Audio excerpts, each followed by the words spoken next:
Listo, queridos aprendices, bienvenidos a su sesión de solución de caso del técnico en preselección de talento humano mediano por herramientas TIC, a cargo de la instructora del área de comunicación y cultura de paz, Tirsa Tamar Salazar Ortiz. Nuestra agenda del día: saludo del instructor, reflexión, presentación del cronograma, presentación de la plataforma, desarrollo del tema, dudas, inquietudes, cierre de sesión. Pues iniciando les pido disculpas porque ustedes saben muy bien que llevo 8 días como muy enferma de los pulmones, entonces pues no me escuchan como tan nítida. Bueno, entonces como reflexión inicial vamos a empezar. La paz no es únicamente la ausencia de guerra o violencia, sino el fortalecimiento de los aspectos positivos que la edifican, como son la armonía, la cohesión, la colaboración y la integración. El doctor Johan Galton. Él es uno de los más grandes teóricos con respecto a la cultura de paz, a las intervenciones de paz en el mundo. Es una persona totalmente docta en esto de la paz. Cualquier información la encuentran en internet sobre el doctor Johan Galton. Y pues vamos a ver el cronograma. Este cronograma empieza el día 15 y termina el 27, pero pues ustedes no hay problema que lo entreguen la otra semana. Bueno, están pendientes del cronograma general y ahí se dan cuenta que tienen tiempito. Así van a encontrar la evidencia de solución de caso, van a encontrar los archivos adjuntos, el PDF de ser agente de cambio, pero pues en material de apoyo van a encontrar lo que pide la guía de aprendizaje y lo que exige para que ustedes puedan desarrollar esta evidencia.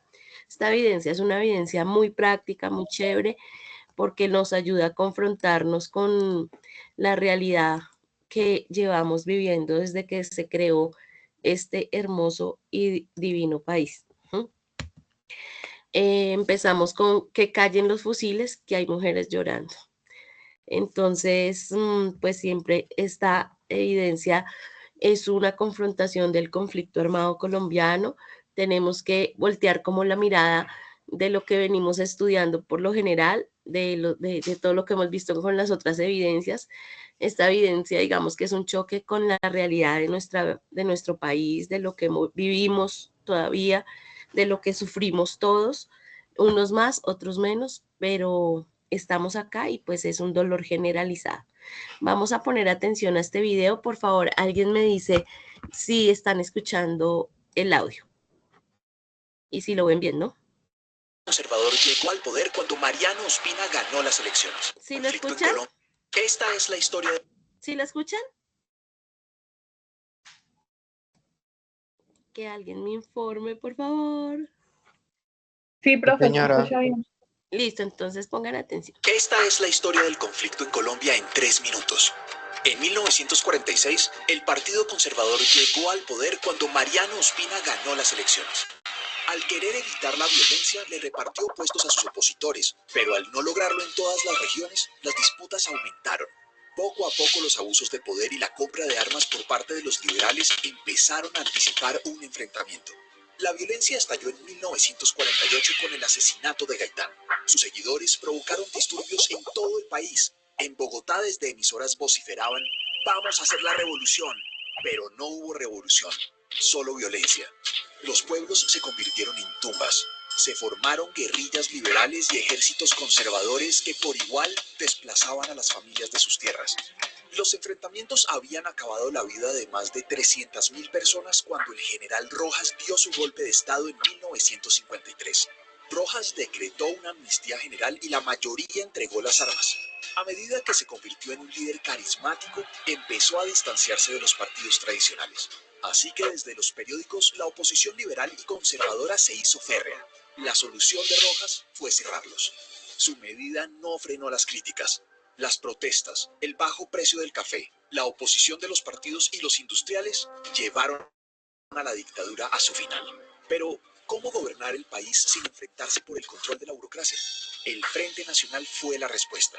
Los partidos tradicionales se repartieron los puestos y alternaron la presidencia durante 16 años. Y aunque la violencia bipartidista disminuyó, no terminaron los conflictos. Entre 1964 y 1974 se formaron las guerrillas de las FARC, el ELN y el M-19. luchaban influidos por el socialismo contra la injusticia, la exclusión política y por el dominio de las tierras. En un principio, las guerrillas no tenían capacidad militar, pero todo cambió cuando la coca permitió financiar temibles ejércitos que intimidaban a ricos y pobres. El que pudiera pagar una vacuna era obligado a financiar la revolución.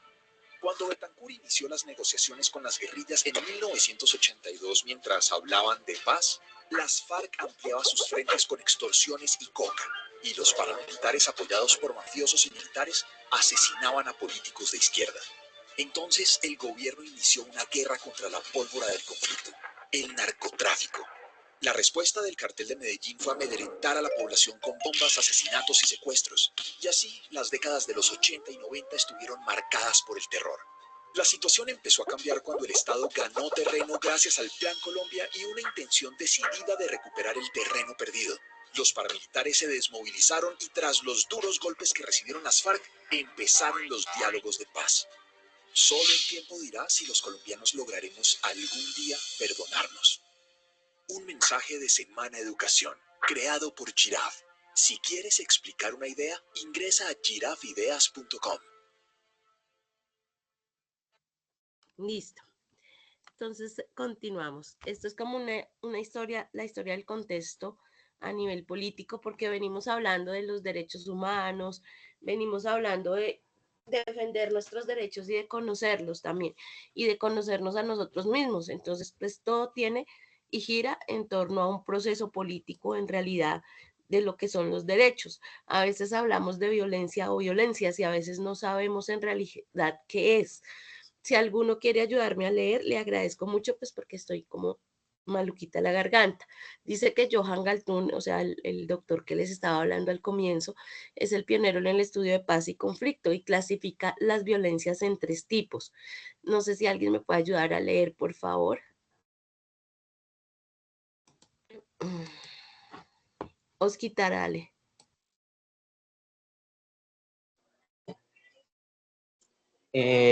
Johan Galtung, pionero en el estudio de paz y conflicto, clasifica la violencia en 3 tipos.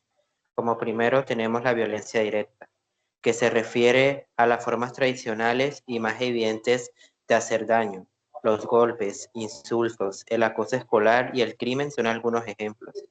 Según Galtung, estas manifestaciones violentas son la punta del iceberg, es decir, que son apenas los síntomas de la enfermedad. Como segunda violencia tenemos la violencia estructural. Es producida por las instituciones y algunas construcciones sociales que forman parte del contexto y entorno en que vivimos, como el modelo económico o el sistema político, y que al negarle derechos y satisfactores básicos a las personas también las violenta. Estas estructuras pocas veces son cuestionadas, ya que siempre han estado ahí y son las reglas del juego que consideramos fijas e inmutables. Como tercer tipo de violencia tenemos un tercer tipo de violencia tiene que ver con las actitudes y creencias de las personas, las cuales justifican o normalizan la violencia directa y estructural. Así, algunas injusticias y agravios se vuelven aceptables al estar basados en diferentes ideologías religiosas o sociales. El machismo, la homofobia, el clasismo y el racismo son algunos ejemplos de violencia cultural.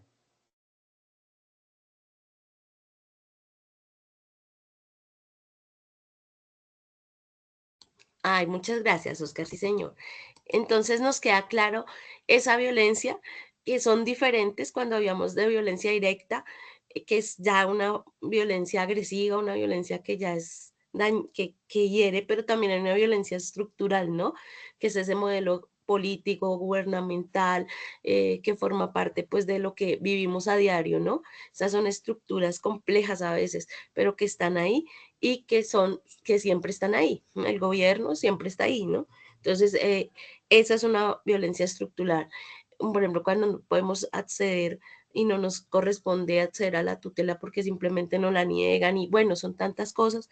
Un tercer tipo de violencia como el que habla ahí es esa violencia como juntas, ¿no? Que es, por ejemplo, el machismo, la homofobia, el clasismo, ese tipo de violencia que vemos a toda hora en los periódicos. Entonces son violencias diferentes y tenemos que aprender a diferenciarlas, ¿no? Listo, continuamos. Acá vamos a poder Buenas noches. entender un poco. Señora.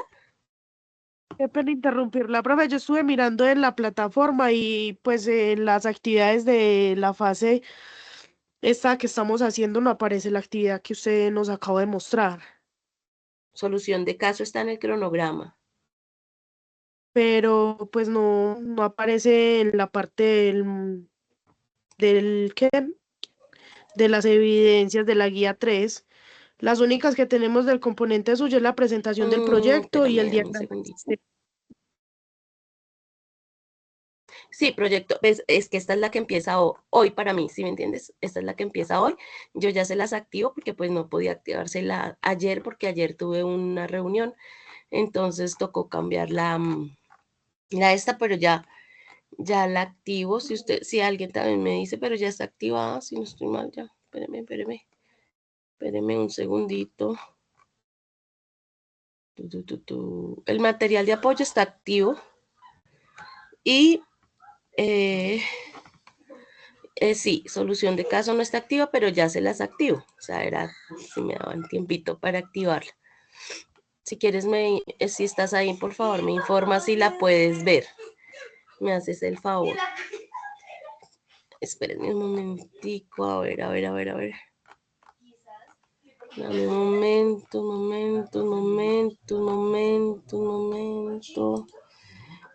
Listo, ya la activé. Entonces, porfa, me dicen ahorita si la pueden ver ya. Pero continuemos con la clase, ya después activamos todo lo que tengan que activar. El material de apoyo ya está activo y la evidencia ya está activa. Bueno, entonces, como ustedes pueden ver acá en la diapositiva, aclaramos mejor el tema, ¿sí? De lo que estamos hablando de las violencias. Esta es mucho más clara. Si ustedes pueden ver, esa violencia directa está encima y está en rojo, sí, que son homicidios, robos, insultos, muerte por asesinato, sicariato, todo eso. Sí, esa violencia es directa y está como en la punta del iceberg, sí. Es una violencia visible, digámoslo así, y la violencia cultural o la violencia estructural o esa última violencia a la que habla, como ustedes lo ven ahí, es menos visible, pero está ahí. Por ejemplo, la violencia cultural son actitudes, estereotipos, percepciones, valores, y la violencia estructural, pues es ese contexto, esas estructuras y sistemas injustos. Entonces, como lo de la salud, ¿sí? Cuando hablamos de la salud, cuando hablamos de agresiones contra el patrimonio, bueno, tantas cosas que entran dentro de esa violencia estructural, por ejemplo, la explotación de oro, nos violentan a todos cuando nos roban nuestro oro, nuestros minerales, todo eso. Entonces, esta es una adaptación del triángulo que realiza el doctor Galton. Entonces ahí lo pueden ver más claramente cómo esas violencias están interrelacionadas, pero que una es más visible y la otra no, como ustedes pueden ver en la flechita a mano izquierda. ¿Listo? Vamos a poner atención acerca de este video, porfa.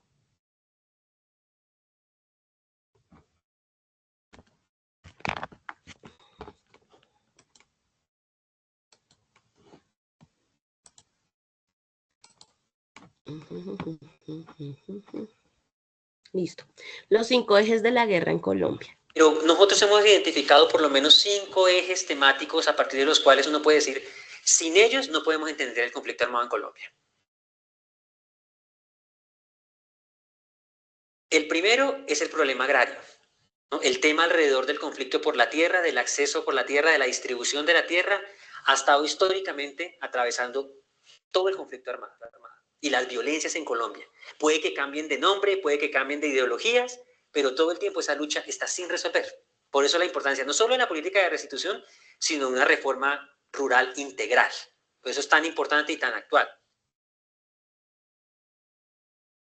El segundo tema es el tema de la participación política y habla de dos temas. Por un lado, de que a lo largo de la historia hemos vivido momentos en donde la oposición o los grupos alternativos o los grupos disidentes a los partidos tradicionales o a la política tradicional no han gozado de los espacios amplios de participación. Y eso también ha sido un elemento que ha alimentado mucho el conflicto, pero también hemos encontrado que cuando esos grupos logran acceder a nuevos espacios, los actores armados han intentado cooptarlos, han intentado instrumentalizarlos.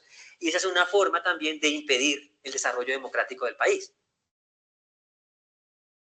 Y el narcotráfico fue muy importante por 3 razones. Una, porque proveyó de recursos a los actores armados. O sea, sin plata no se puede hacer la guerra. Y los actores armados encontraron todos los recursos económicos ahí.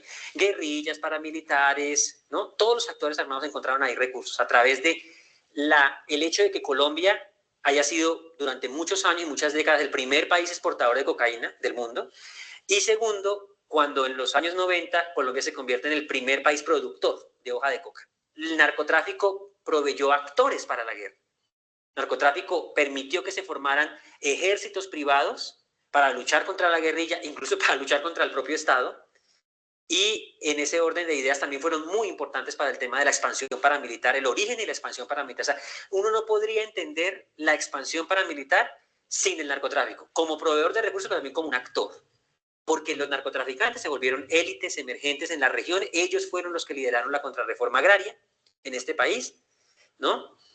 Y conformaron muchos de los ejércitos que arrasaron, que produjeron el arrasamiento en el conflicto armado. El narcotráfico tuvo un profundo impacto cultural en este país. Es decir, socavó muchos de los elementos de la cultura tradicional o de la cultura política o de la cultura social, creó rutas de mecanismo de ascenso social muy rápido, ¿no? Con un proceso digamos, de erosión moral muy profundo. Entonces ya no importaba los medios, ¿no? Lo importante es el fin.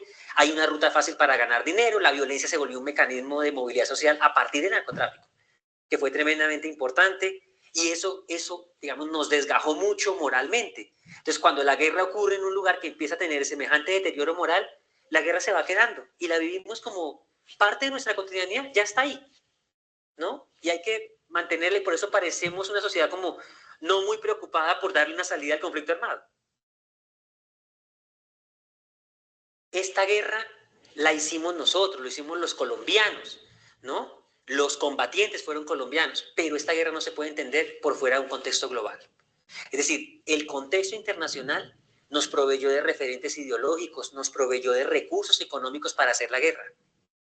Muchas presiones internacionales alimentaron nuestro conflicto armado. De afuera nos vino la lucha contra el comunismo, la Guerra Fría. Nos alimentó todo el tiempo a punta de referentes ideológicos. Todo el mundo se organizó en función de eso, para hacer la guerra y para justificar los modelos de sociedad a los que aspiraban uno o los que defendían los otros. Terminamos la Guerra Fría y nos viene la lucha contra el narcotráfico. Todas las presiones internacionales alrededor de Colombia muestran resultados en la lucha contra el narcotráfico y presiones tan fuertes que llevaban incluso a nivel interno a que tomáramos una serie de decisiones que tenían unas repercusiones internas que nos afectaban a nosotros. Más, por eso el tema de la corresponsabilidad internacional es lo que pasó en este conflicto. Después nos toca la lucha contra el terrorismo. Entonces, todo eso son presiones que nos vienen de afuera y que se volvieron, de alguna manera, motores del conflicto armado. También hubo, por supuesto, intentos de contención desde el nivel internacional. O sea, eso tampoco lo podemos negar. La política de derechos humanos del gobierno Carter, ¿no? Las políticas de derechos humanos en distintos momentos ayudaron a aplacar eso de la lucha contra el terrorismo, eso de la lucha contra el narcotráfico, pero no, desafortunadamente el balance para nosotros es un desbalance desfavorable, porque al final terminaron teniendo más influencia las presiones que los elementos de contención. Y el quinto eje que nosotros vimos a lo largo de todo este proceso histórico es que nos encontramos con un país en el que aún sigue vigente una frase que alguna vez pronunció Luis Carlos Galán. Él decía, en Colombia hay más territorio que Estado. ¿Y eso qué quiere decir? Que hay muchos lugares de Colombia en donde tenemos una presencia del Estado que no es homogénea. Tenemos un Estado que es fragmentado territorial e institucionalmente. ¿Qué quiere decir eso?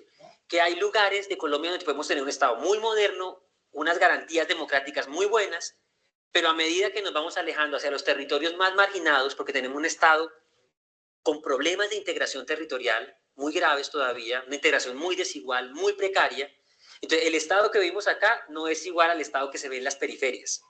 La gente que está aquí en Bogotá o que está en las ciudades principales donde el Estado está más integrado, de alguna manera a veces hemos llegado al punto de que la gente dice, pero vivimos en condiciones medianamente democráticas, con garantías. Eso que se vive acá no se vive en las periferias, ¿no? Entonces, esa fragmentación también ha alimentado el conflicto, el que no haya una presencia homogénea del Estado, que todas las instituciones apunten a lo mismo, ¿no? A las mismas garantías. Un Estado homogéneo es producto de que tenemos una integración territorial muy débil.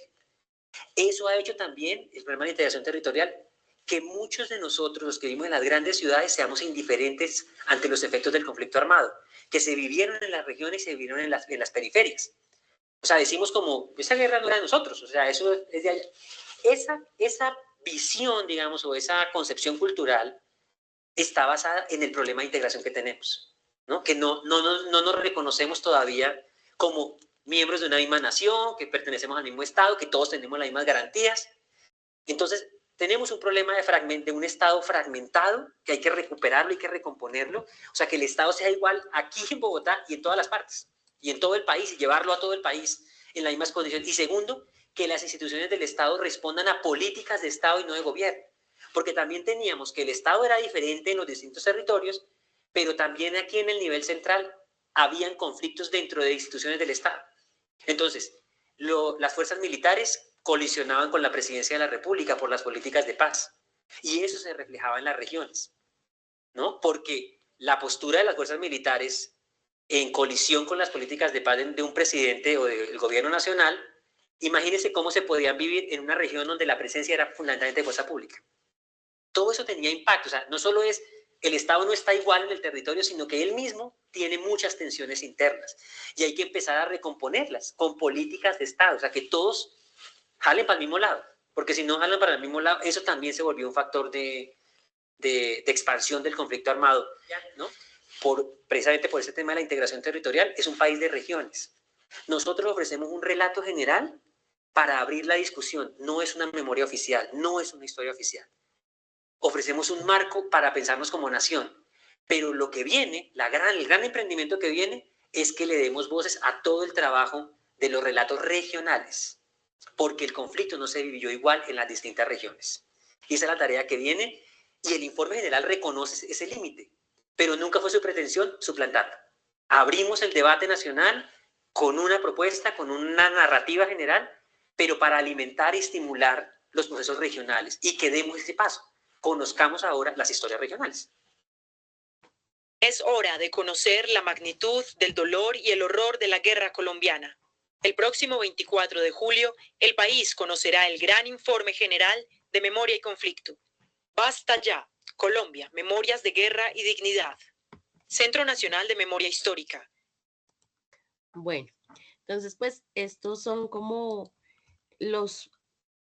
a profundidad lo que hemos venido hablando de la paz en todo este tiempo, en todos estos años, desde la presidencia del presidente Santos, y es empezar a hacer un cambio desde el campesinado para poder entender mejor y llevar a la realidad lo que es la paz, pero pues como ustedes pueden ver ha sido casi imposible, ¿no? Entonces hay 8 pilares de paz y es que giran alrededor, ¿no? Que es el buen funcionamiento del gobierno, la distribución equitativa de recursos, el libre flujo de información, el entorno empresarial sólido, el alto nivel de capital humano, aceptación de los derechos de los demás, bajos niveles de corrupción, buenas relaciones con los vecinos. En todo esto fallamos, ¿no? Y sobre todo Latinoamérica, ¿no? Porque Centroamérica también hay países que están mal, porque no hemos podido concluir estos 8 pilares de la paz y llevarlos a una realidad que confluya en todo, que sea interrelacionada con todo, con todo lo que llamamos democracia. Entonces vamos a ver esto que habla un poco de la corrupción para poder comprender a veces a qué se refiere con lo que hablamos de no lograrlo, ¿no? Ustedes están muy cerca, pero ¿para qué se quieren meter en esa vaina? El establecimiento se les puede venir encima. La corrupción es tan chipchombiana como la guaypanela o el atraco callejero. Se bajaron de todo, perros. Ah, es usted, doctor de Brigol. Uy, disculpas. Me disculpa, señor atracador, pero se olvidan de darme mi comisión. El establecimiento patrocina la corrupción y la corrupción mantiene el establecimiento. ¡Oiga, pare, carajo!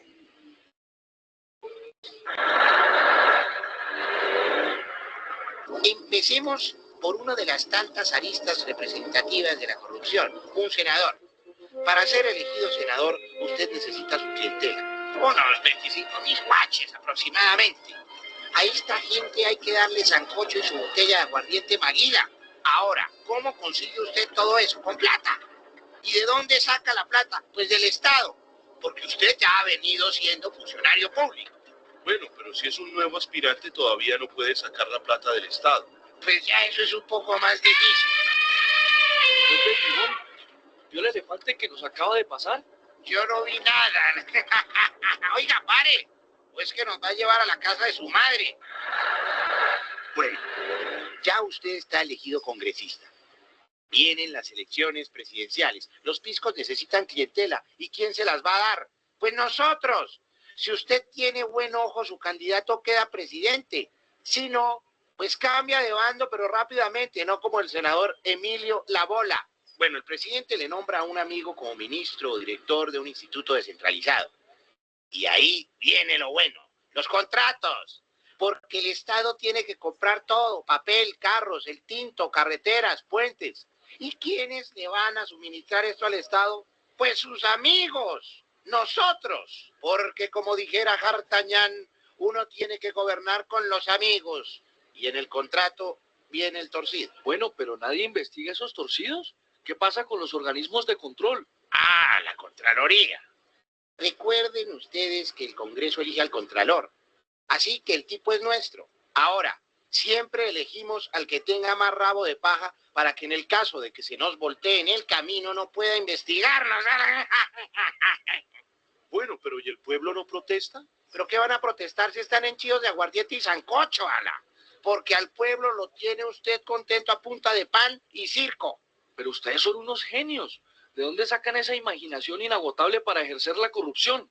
Asochanchipcha, la Asociación Chanchullera Chipchombiana, una noble entidad académica fundada desde los tiempos de la patria boba y que propugna por el engrandecimiento y el refinamiento de la corrupción nacional. A propósito, me tengo que ir, tengo que dictar la clase de sobrecostos en licitaciones 2.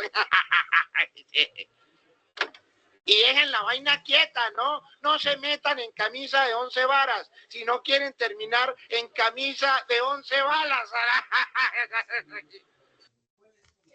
Entonces, pues ahí, como pueden ver, a pesar de que es caricaturesco, en realidad es un claro ejemplo de lo que es la corrupción, ¿no? De cómo se pierden los recursos, de cómo se maneja el gobierno.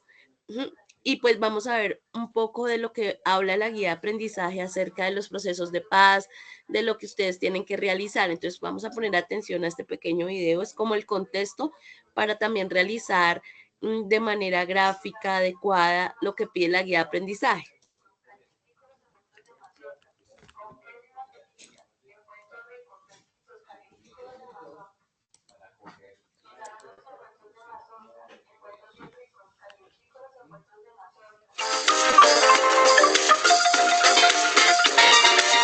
El 12 es un número maravilloso. Cuando se habla de tener una docena de algo, significa que es bastante, pero también que es suficiente. 12 son los meses del año, 12 son las horas en que el sol brilla en el trópico, y 12 han sido los intentos de firmar la paz entre los grupos armados y el Estado colombiano. La primera vez en nuestra historia reciente fue en 1984, cuando el presidente Belisario Betancur firmó un acuerdo de paz con la guerrilla de las FARC. Gracias a este nació la Unión Patriótica como partido político. Sin embargo, tras el asesinato sistemático de sus líderes, el acuerdo se disolvió. En 1990, el presidente Virgilio Barco y la guerrilla del M-19 firmaron la paz. 900 hombres entregaron las armas. Se acordó reformar la Constitución y el M-19 nació como partido político. Aunque de nuevo hubo falta de garantías y el candidato a la presidencia, Carlos Pizarro, fue asesinado, lo acordado se mantuvo en pie. Tras estas dos experiencias, podríamos afirmar que es riesgoso apostar por la paz, y sin embargo, a lo largo de los 90, 7 agrupaciones más decidieron apostarle. En enero de 1991, 200 hombres del Partido Revolucionario de los Trabajadores se desmovilizaron y obtuvieron vocería en la Asamblea Nacional Constituyente. En febrero, 2.000 hombres del Ejército Popular de Liberación hicieron lo mismo y obtuvieron la misma vocería. En mayo, 157 hombres de la guerrilla indígena Quintín Lame también se desmovilizaron. Entre 1992 y 1998, dos frentes de las FARC, un comando del ELN y una milicia de Medellín dejaron las armas atrás. Aunque Colombia cerraba el siglo XX con varios procesos de desarme, aún tenía tres grandes intentos de paz por enfrentar. El primero, conocido como el proceso del Caguán, sucedió entre 1999 y el 2002. El presidente Andrés Pastrana y las FARC sostuvieron acercamientos para buscar un acuerdo que, sin embargo, nunca llegó a hacerse realidad. Al año siguiente, el presidente Álvaro Uribe inició negociaciones con las Autodefensas Unidas de Colombia. Tras 3 años de proceso, 31.000 miembros dejaron las armas y se creó la Ley de Justicia y Paz. Más de una década tendría que pasar para que se firmara el más reciente acuerdo o acuerdo final. El 24 de agosto de 2016, el presidente Juan Manuel Santos y la guerrilla de las FARC firmaron la paz. 13.000 combatientes se convirtieron en exintegrantes de la guerrilla. Se creó el sistema de justicia transicional y nació el movimiento Los Comunes como partido político de las FARC. Aunque una docena de intentos son bastantes y deberían ser más que suficientes, a la fecha, los colombianos aún no estamos seguros de poder vivir en paz.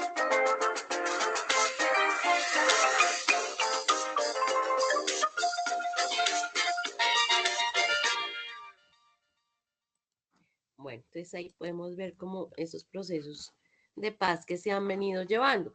¿Cómo hacerlo? Pues bueno, en la guía de aprendizaje nos habla de que hay que realizar pues un documento en donde se haga ese concepto, se hable de esos contextos de paz que se han llevado, pueden hablarlo a nivel Colombia, con otras procesos que han llevado acá en América Latina o en Centroamérica o a nivel de Sudáfrica, Alemania, ya ustedes miran la confrontación que pueden hacer acerca de estos procesos de paz, de lo que pide la evidencia.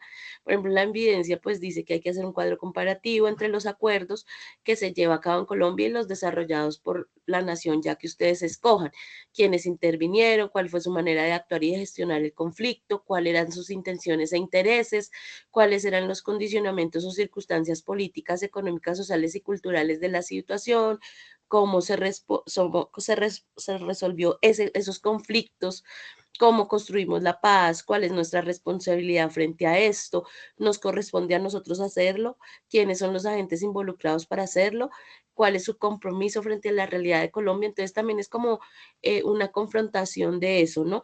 Hay que hacer ese cuadro comparativo. La ideal es que ustedes ya como deseen diseñarlo, la idea es que sea claro, inteligible, agradable de leer y que se comprenda. La extensión, pues máximo 8 hojas en formato PDF, ¿listo? Y pues esto es como un ejemplo de esos paralelos que hay del acuerdo de paz, ¿sí? La idea de los acuerdos de paz siempre va a ser intentar terminar, acabar los conflictos del país, consolidar la paz, llevar a todas las organizaciones, tanto nacionales como internacionales, a vincularse y a hacer un aporte dentro de los procesos de paz y de los acuerdos de paz. Las Naciones Unidas, pues, como ustedes saben, han querido contribuir a ese y ser protagonistas de ese consolidado de la paz en Colombia, por ejemplo, pero pues ha sido muy difícil por todo lo que vivimos a nivel de narcotráfico y los intereses gubernamentales internos desconocidos, como esa mano oscura o mano negra que no le conviene que se acabe la guerra, porque acuérdense que las guerras internas requieren millones de billones a veces en armamento y en todo lo que es su estructura, ¿no?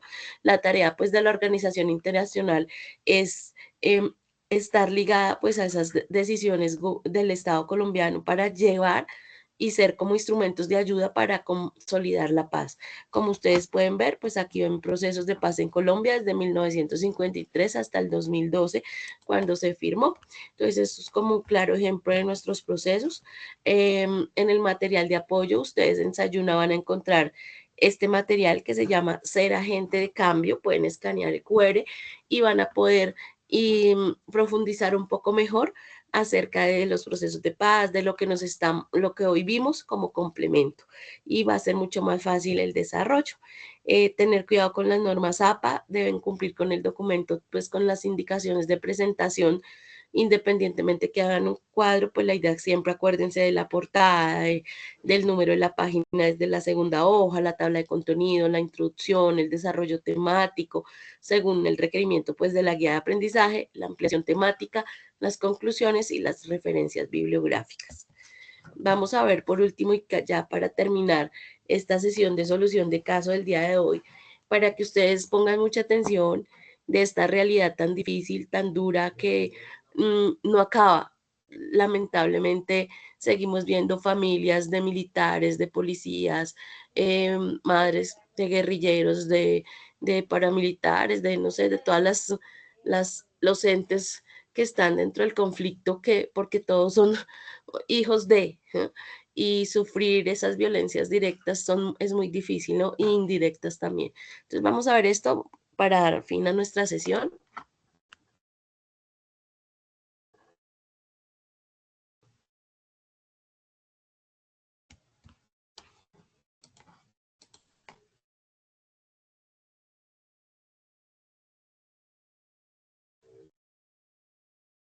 Ante el deseo de aniquilar todo testimonio de que en nuestras tierras ha existido algo más que el silencio, las tumbas, el desplazamiento forzado y el miedo.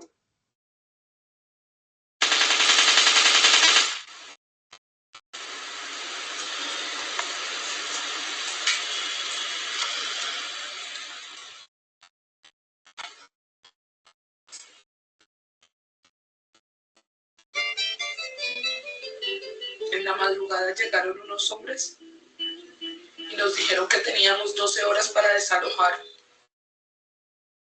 No teníamos a dónde ir. Cuando regresaron, mataron a mi esposo. Me arrebataron a mi hija. Le robaron sus sueños, sus ilusiones, sus esperanzas. A mi niña la violaron. Estos señores de cada asesinato hacían una fiesta. Yo vi morir mucha gente hasta que me tocó vivirlo. Este dolor que siento en mi corazón es indescriptible. Cuando se destruye algo, es muy difícil de volverlo a construir. Puede pasar el tiempo que sea necesario, pero tiene que ser uno más fuerte que el dolor que le han causado para poder llevar un poco de la vida que tenía antes.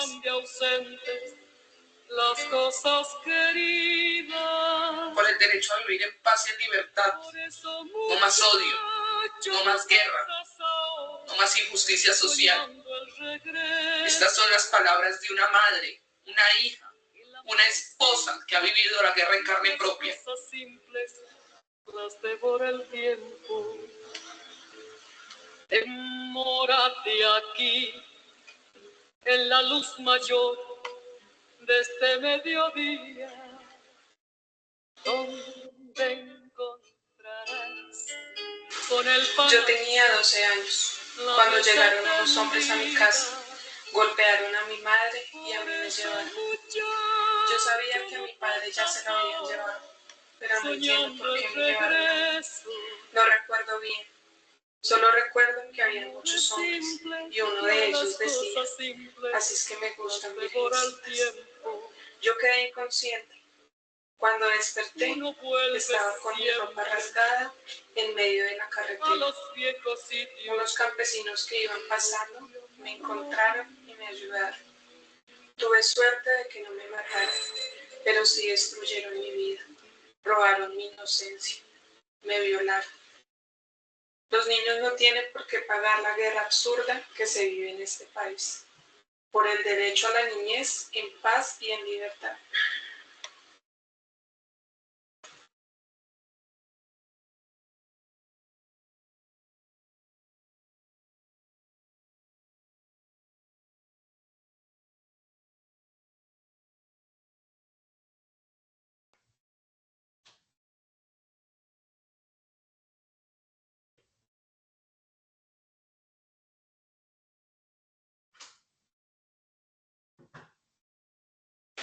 Déjala llorar, déjala que llore, porque si ella es buena, caramba, algún día se viene.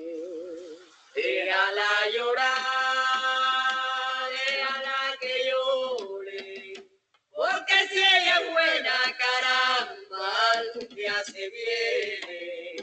Déjala llorar, mamita, que eso le conviene, porque si ella es buena, caramba, algún día se viene.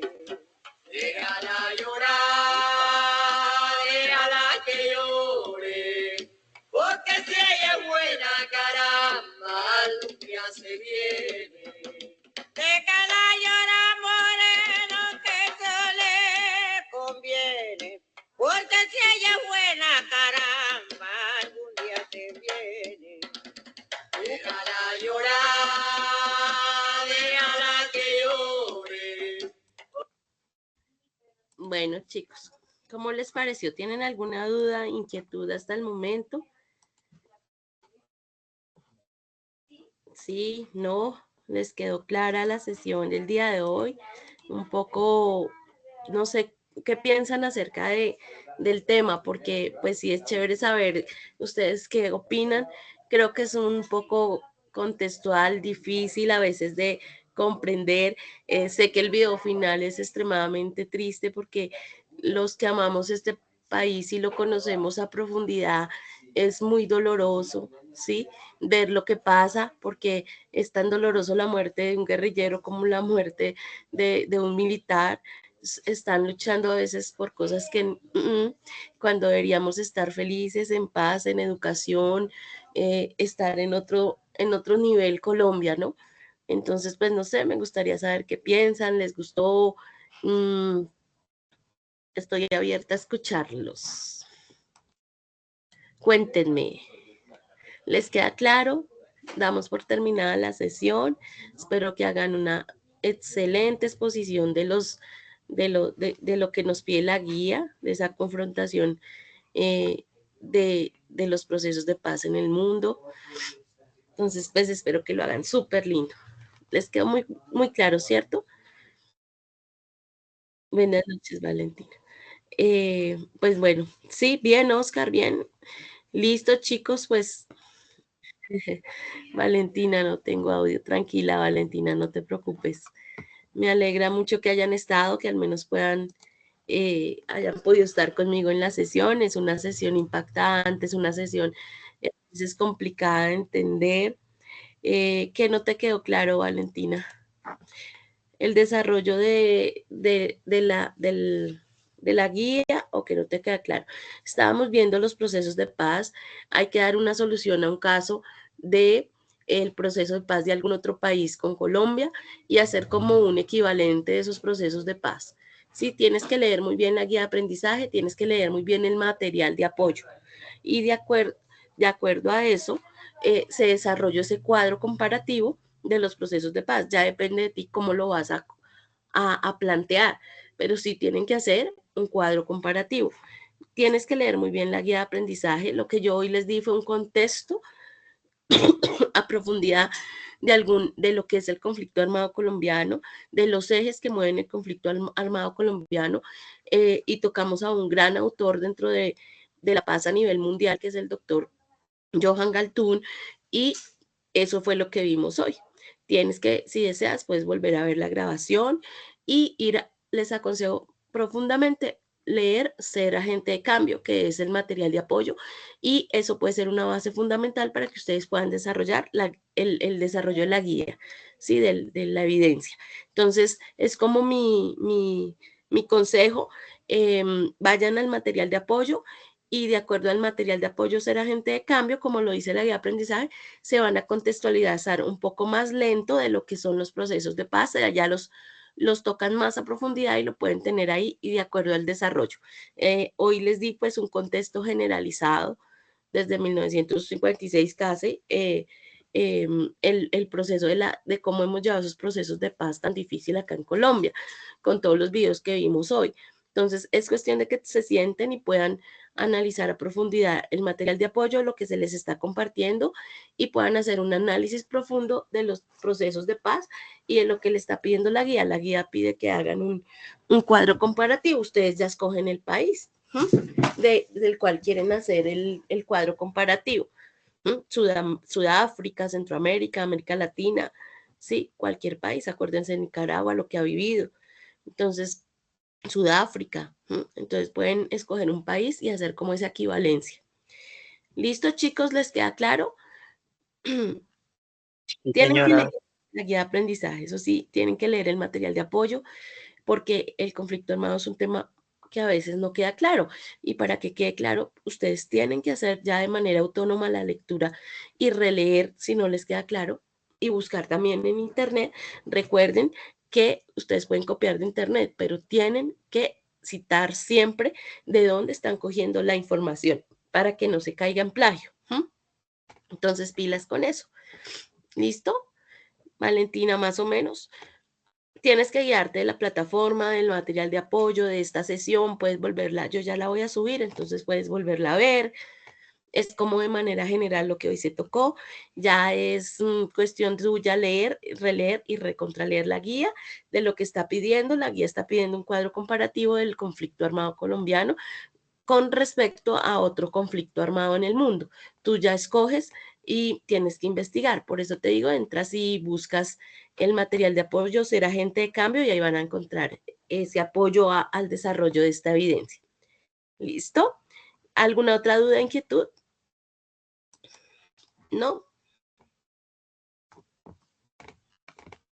No. Bueno, entonces voy a dejar de grabar, chicos. Muchas gracias por estar pendiente de la sesión. Cuando estén haciendo la evidencia se van a dar cuenta que es relativamente fácil. Ya todo está, entonces es cuestión de que ustedes analicen, hagan un análisis propio, gráfico y visual, y listo. No es tan difícil como aparenta tampoco ser. Solo es de contexto. Y el contexto pues lo da ser agente de cambio y la sesión que vimos hoy, que es más generalizada. Listo, chicos, entonces voy a dejar de grabar. Feliz noche a cada uno de ustedes, ya pueden salir de la sesión. Gracias, Jimena, que estén muy bien. Gracias, Oscar, por el apoyo, como siempre. Feliz noche. Bueno, gracias a todos. Bendiciones cada uno de ustedes.